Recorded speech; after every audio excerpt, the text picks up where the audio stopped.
Hey, Jason. Hey Garth, I'm good. I'm so happy to see you today. I I am. know. It's so good to be I back with know. you. I know. It is great to be back. And if you are not watching and you're just listening, I need you to notice. I want to tell you that Jason is wearing a Cardinals hat and a Cardinals NFL jersey. Jason, why are you wearing a hat and a jersey? I'm a Cardinals fan, obviously, and the Hmm. Cardinals have really been playing the underdog this year quite well, and they are 4-4. They're in the middle of the game right now, Chicago versus Arizona. We're recording during the game. When we logged on, Cardinals were winning, and that would put them in first place in their division. So I'm pretty excited to get back to it, but I'm more excited to get into this episode.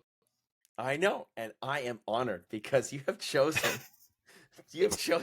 to record this pod with me instead of watching your beloved Oh, Cardinals. And you watch it with your family too, right? yeah. Yeah. We all get into it for sure. Yeah. And so, Jason, I appreciate our relationship, and that is all about this pod coming up. Oh man, we cover a lot of cool things about building relationships in this podcast. We get back to Pete Bombacci, who is just Yeah. unbelievable in the last episode. We have 3 listener questions, and Garth, Yeah. you do a book review on this one, which is inspiring. So I hope people hang on to the end and listen to that book review because it's worth hanging on for. Yeah. It's going to be great. Hey, listen, people, it's hard to follow people Bombacci, but we try our best, listeners. So we hope you enjoy building relationships. That's what this is about. Yeah, Thanks. let's get into it. With Garth and Jason, we dive right in. Breaking down Ted's world, let's begin. From AFC, Richmond's Field to your day-to-day. Lassoing Leadership's here to stay. Keep leading the lasso way. Together we'll grow stronger every day. So plug in your headphones and let's start the show. With lessons from Ted, we'll learn and grow. Hi, folks. Welcome back to Lassoing Leadership. I'm Garth Nichols. And I'm Jason Rogers. This is episode 3 of our third triad of podcasts on the leadership theme. This week, or this last couple of ones, have been on building relationships. Yeah, and last week, Garth, it kind of felt like we were shot out of a cannon. Amazing. We had so many listens and so many comments on Pete Bombacci, one of our most popular podcasts of all time. It was totally unreal. He was a spectacular guest, hey? Yeah, totally agree. It was convincing. He spoke with enthusiasm and he backed it up with research. Like, it's no wonder he's created such an inspired organization and movement. Genwell is certainly worth keeping our eye on. Yeah, indeed. And a quick shout out to Pete. I know he's got a busy week ahead of him. I'm not even sure he'll have time to listen to our podcast as he's got a Genwell conference that's taking place in Vancouver. And we both hope it's a huge success for him and everybody who's attending. Yeah, I kind of wish we were there, don't you? Yeah, I kind of do. Like, even if we're in the crowd, or what if we're on the stage, Garth? That'd be pretty fun. Maybe What we would we should do make on it the stage, Jason? well. Garth, I'm a big fan of presenting. Maybe we should get a bit of a keynote together with our Lassoing Okay. Leadership materials. What do you think? Sure. Yeah. Count me in. Let's do it. Okay. Well, you know what? I really look forward to getting that together and getting it out to the world. So, let's get back to Bombacci though. Like, when you think back to last week's episode, which is so full of wisdom and gems, is there anything that's connected with you or stuck with you? Yeah. He had a particular line that says, "Don't leave connection to happenstance." And I've been Right. thinking about that. Right. And where do you see that showing up in your work? Is there anything changed for you, Garth? I think back to one of our first guests, Tracy Fosher. Yeah. And I remember her saying, if someone cancels a meeting, don't fill it with work, fill it with Right. time spent with other people. And I've been doing a little bit of that. And that is one way of intentionally trying to make connection. Another one is, and I'll talk about this later on, I think too, but establishing systems for communication, regular opportunities for check-ins, for, emails that go out. I think that ensures everyone feels like they have a voice or that they feel that they have touch points with me. For example, I do this every, about about 50, 60 days into the school year, I do a little thing called reflecting forward. And it's just a formal time for a very informal conversation with my colleagues where we can talk about work and how it's going for them, not about work and what to do next, if you will. So Right. that's really stuck with me. And then just trying to be visible, trying to be around the school, because being around is a purposeful thing, and that can lead to some great interactions. What about you, Jason? Yeah, no, I think when we're talking about that connection, I really like what you said there, Garth. It's like, I think diarizing points of connection is something you can do to really be a great networker and Yeah. great connector. And I don't think there's anything shameful putting in your calendar 2 weeks from now, send Garth a note or talk to this person, or have you reached out to so-and-so lately? I think that's a really great way to make sure you're staying in touch with all the people around you who you want to stay in touch with. Otherwise life gets busy and it does tend to just pass you by. And sometimes leading can be lonely. Oh man. I know that resonated with you. He said something that resonated with you about that. Why don't you tell us more? Yeah, he was talking about some research, and he was talking about how loneliness is connected to burnout. And it just, that really, really resonated, made sense to me. And he talked about lonely at the top, and that's a pretty scary place to be. Yeah, tell me more. Well, Garth, we just recently had our case accreditation, and we had 14 Ooh. of Canada's educators from across the country join Rundle, and there's so many of them that they needed office space, and we don't have much office space, so I gave up my office for the week. And I was thinking about what Pete said, and I spent the whole week, in the hallways or in the lunchrooms or in the libraries, connecting with people, and it was a lot less lonely, and I got almost as much work done. And so, Oh, wow. yeah, it was quite inspiring, and what a great week. And we had lots of friends, mutual friends, on the accreditation visit. So a big shout out to everybody who joined Rundle for the week. That was my best week of the year. It was so fun. Yeah, and for those who don't know, case accreditation means you've got 14 educators from outside of the school who come in and evaluate the school. Jason, that must have been pretty stressful. But is there anything else you want to talk about before we move on to questions? Yeah, if you don't mind, I'd like to add just one more. Well, I can't say no. What is it? That's proven over seasons. I just love that, Pete brought up a point that, Ted Lasso said once or twice in the show. It's, coach the people, not the sport. And I thought that was really, really insightful and a great reminder. I love that. Tell me more. Yeah. Well, basically, if you've got talented and passionate people in your organization, and they understand the mission, vision, values, and really that, value proposition of your organization, your school, it's really just about helping them realize their personal potential. And that will, I think, lift and inspire the entire organization. I think let people do it their way. If they're, pulling in the same direction, coach the people, not the sport. And I think everything else takes care of itself. Yeah. That's a great thought. And you and I have some professional colleagues, Belle Liang and Tim Klein. Oh yeah. And they're gonna be on this podcast.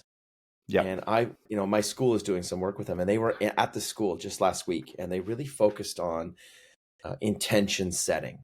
So can I take a second? Yeah, please. Let me have it. Because I really like how we're connecting to coaching the people, not the sport, well-being, like making sure that we're connecting in those different ways. And I have to tell you that my basketball team, the varsity girls basketball team at Havergal College, played a big semifinal game against a fantastic school, Bishop Strawn School here in Toronto. And they've got an excellent coach. They've got an excellent team. And we were down 18 points at the half. Oh boy! And at the beginning of most games, I set out some goals, and they never talk about the score. And I usually ask my athletes, I'm like, how do you want to feel at the end of this game? Yeah. So really leaned into that at halftime. How do you want to feel at the end of this game? And they're like, we want to win. We want to be winners. I'm like, listen, we're almost 20 points down. They're shooting 90%. They're shooting 90%, and we are not. Yeah. How do you want to feel at the end of the game? So what are some emotions you want to feel? And we started talking about, I want to feel happy. I want to feel happy with my effort. What does that look like? Well, it looks like this. Okay. If it looks like that, what does that feel like? So just like getting into this idea that, you have to coach the people. You're not coaching, I need 5 points by this time. I need 10 Right. points and we've got to stop them. Jason, I am happy to report that we're moving on to the finals. What? Congratulations. These girls were just like, they played as a unit. They went in with the intention of how do we just bring the best out of each other and out of ourselves. Really proud of the girls on the floor, really proud of the girls on the bench too, because they bought in. They were like bringing the energy and all that stuff. So I love it that, you're coaching the people first and foremost. How do we make sure they believe, Ted Lasso, why we got to make sure that they believe in there. So anyway, thanks for bringing that up. I love it. Nice work. Yeah. So I think it's a great time for some listener questions, Garth. Yeah. Did we have any take up from the world around us? We sure did. They came in over voice message as well as in messages in LinkedIn. So we're going to pull from a few of those, and I'm excited about it. So the first one's from a longtime friend and colleague. Her name's Joy Ashford. Joy lives and works in Nova Scotia, and she's an incredible academic, teacher, and connector. Yeah, she's awesome. Yeah. When I worked with Joy here in Calgary, she worked at Rundle Academy for a spell. She had this incredibly uncanny ability to connect with every student she crossed paths with. And, she's one of those teachers, when she left over a decade later, people still telling stories and reminding us of her impact. May we all have a teacher or an educator in our lives, and colleagues. Sounds like an incredible colleague. Like, amazing. So should we cut to her question? Yeah, let's do it. Hey there, Garth and Jason. I've got one for you. I'm wondering if you could share how leaders modeling wellness has impacted their school teams. All right, Garth, why don't you take first crack at this one? Sure. How leaders modeling wellness has impacted their school team. Well, it's always my pleasure to go first, Jason. So I see, I see this in my own boss, in my principal, because with me and with our senior leadership team, and probably with many others too, she openly talks about the stresses and the joys of her job. And she has a lot on the go. She's got a large family. She's got 2 dogs. She just completed her doctorate in education. She's running Havergal College. She brings people into her ability to handle it, and sometimes how difficult it is to handle it. She also talks a lot about family and how she takes time for herself and for others too. And I think that just opens up a lot of great conversation around taking time for yourself. It translates also, Joy, I would add, it translates into a model that I use. I try and limit, I don't absolutely exclude, but I try and limit my communications over the weekend. Google has schedule send, and I try not to schedule send everything for Monday morning at 8:00 and just spam everybody with emails. So I think giving space and showing others how to make space, how you are making space on your own, I think is really important to understand wellness and well-being. What about you? Right on. Well, I'm going to tell just a really quick story here. I was in a book club a number of years ago, and one of the men in the book club was just the best father in the world. And I asked him, it's great. You've talked about your book club quite a few times in this pod. I love it. And this is the one, right? And so, and the question just really reminds me of it is, I said, how are you the best father? And he said, listen, I was watching football, and those of you who are watching, the Cardinals are playing right now as I'm recording this. But he says, watching football with my 3-year-old son, and I kicked over my beer, and I rubbed the beer foam into the carpet, picked up my beer, and continued on. A few days later, my son, 3 years old, was in his high chair, and he knocked over his milk onto the floor. He hopped down, rubbed it into the carpet, got back up into the high chair. My wife said, "Where did he learn that?" And I said, "I don't know." But then he turned around and he said, "Jason, the lesson I learned in that moment was they're always watching." And I think at the end of the day, we learn through observing. And I think if, the people we work with observe the leader doing things to maintain their wellness, then they will be inspired to do so as well. They may even feel liberated or, empowered to do that. Yeah. So they're always watching, I think, leading by example. Amazing. Yeah. Yeah, Garth, did we hear from anybody else while we're on the Yeah. question?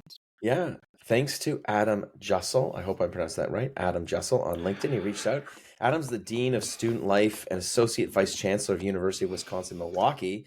He wrote Whoa. and he asked, what are your thoughts on about the consequences of being kind and vulnerable when there are folks that just don't respond to that, won't be influenced by that, and wonder if you see that represented in the show, Ted Lasso, or anywhere else in your work? What a great question. No, it's awesome. Let's dig right into it. I think, Garth, when I think about Adam's question here, there's always going to be folks who don't buy in or aren't Mm, impacted by your style of leadership. And I really think that if you choose to focus on those who don't buy in, it's only going to negatively impact yourself, your organization, your own leadership.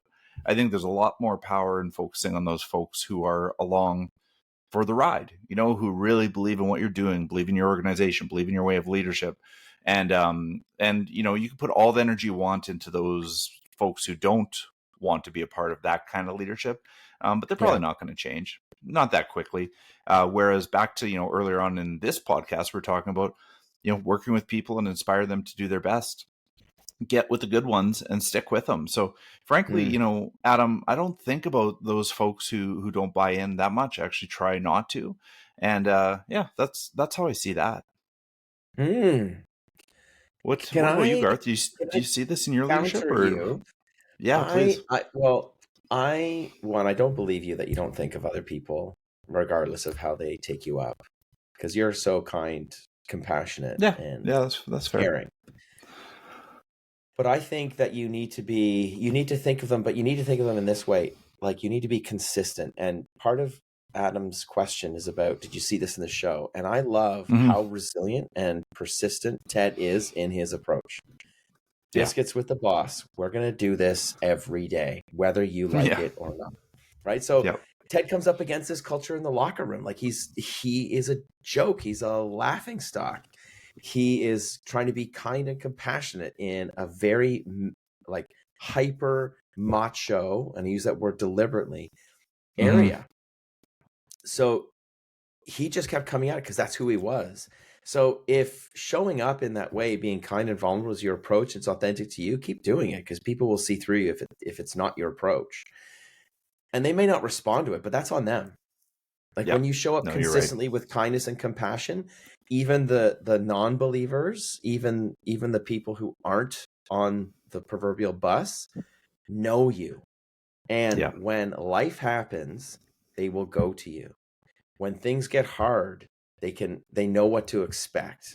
So I think I think that's a great question. And being kind and vulnerable, I think you have to be cognizant. Don't overdo it with them yeah. when you're on a one-on-one or in a small group, but don't give up on it either.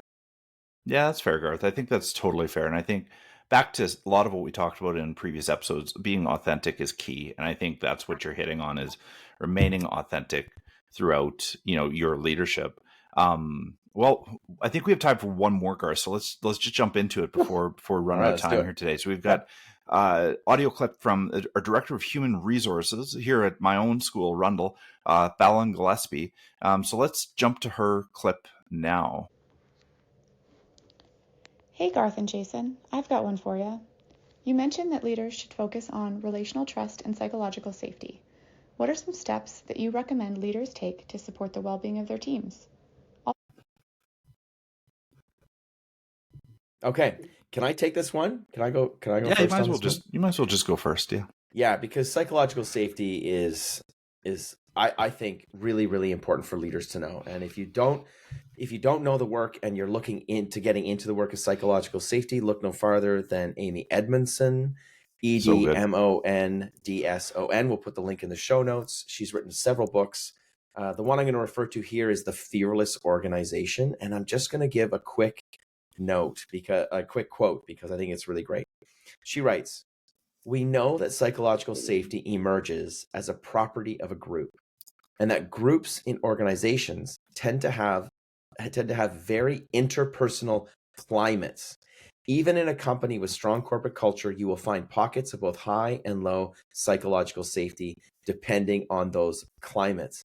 So what I love about this question is relational trust and psychological safety. There are steps that you can take, and one is showing up consistently. Another is like being clear, being kind. But in the Fearless organization, she has 4 main things. One is attitude to risk and failure. So psychological safety can be dependent on the degree to which risk and failure is permissible. Like it's permissible to make mistakes. Yeah. The second thing is the degree to which difficult and sensitive topics can be discussed openly. And as a leader, middle or otherwise, you have the opportunity to have these types of conversations. Willingness to help is the third one, the degree to which people are willing to help each other within their team and outside of their team. And the last one she highlights in this book, The Fearless Organization, is inclusivity and diversity, the degree to which you can be yourself and are welcomed for this. So, written in 2019, still very, very applicable. Amy Edmondson, The Fearless Organization. Jason, what else you got? Oh man, I cannot top that, Garth. You were on fire with that one. I totally agree. I hope people pick up that book and follow along. I think those points are absolutely critical. And I'll just be really punchy on this one. I think if you're going to build trust, you've got to be trustworthy. And you build trustworthiness through being honest, authentic with each and every interaction. I think each time you're not in those spaces, you'll erode trust. And, that's not a good thing. So to build trust, you got to be trustworthy. And I think that's a daily, moment by moment practice. Period. Full stop. Yeah. So there you have it. Awesome. Hey, thanks for these great questions, listeners. Keep them coming. And just a reminder, submit your questions. You can submit them directly to us on lassoingleadership@gmail.com or like Adam, LinkedIn, Spotify, or Instagram. Our next podcast will be theme number 4 of the season. And Jason, tell us our theme. Yeah. Our theme in the next one is near and dear to my heart, and I suspect it's close to yours too, Garth, but it's empowerment and trust. Oh, I love it. Can't wait. That's a wrap, everybody. Thanks for listening. Be sure to like, subscribe, tell your friends. Jason, lead us out. Until next time, keep leading the Lasso way. Thanks, everybody. Take care, everyone. Step up to the mic. It's time to play. Lassoing leadership every day. From the pitch to the boardroom, lessons call to mind. Keep leading the lasso way. You'll find we've got heart, we've got soul, and humor too. Exploring how TED shows what leaders should do. With Garth and Jason, we dive right in, breaking down Ted's world. Let's begin from AFC, Richmond's field to your day-to-day. Lassoing leadership's here to stay. Keep leading the lasso way. Together we'll grow stronger every day. So plug in your headphones and let's start the show. With lessons from TED we'll learn